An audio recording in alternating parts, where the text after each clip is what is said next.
And many of you who enjoyed Moi Day as a public holiday today may not know that it had been scrapped off as a holiday back in 2010.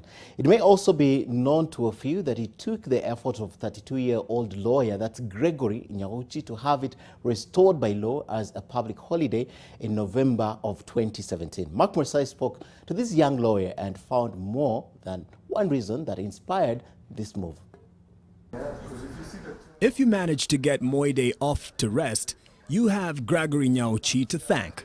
It is this 32-year-old lawyer who is credited for bringing back Moi Day as a public holiday after it had been scrapped off in an unprocedural way soon after the promulgation of the Constitution in 2010. There is a process to remove a public holiday, but it wasn't followed.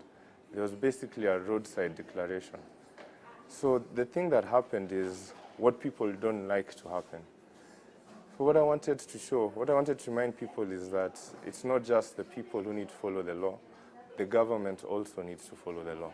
In a case he filed in April 2017, he argued that the Public Holidays Act was an existing law before promulgation of the 2010 Constitution, and it continues to be law as it recognizes Moi Day as a public holiday, not a national day, which is consistent with the Constitution.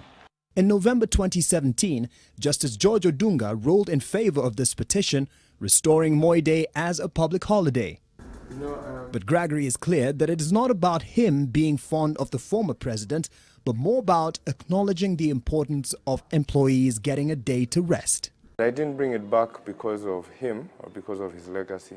I like holidays because in Kenya, it's not every employee who has their rights respected. It's not everybody who gets their 21 leave days off. So for many people, it's just on a holiday. A public holiday is the only time they'll be able to go home and spend time with family. His other motivation is quite personal. His former law school mate and friend Arthur Kungu happens to celebrate his birthday on 10th October, and when the holiday was scrapped in 2010, he was very disappointed.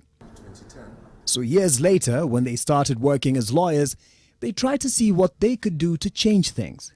Arthur helped him put the case together in 2017, and with the guidance of Gregory's dad, they managed to win the case and restore the public holiday, one he hopes will be used by Kenyans to celebrate the positive unifying factors and not mere figures. The spirit of the country is moving away from the celebration of individuals.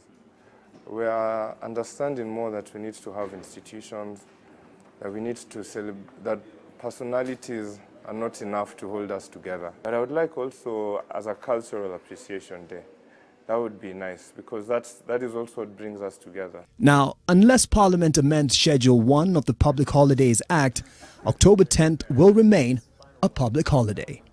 Mark Masai, NTV.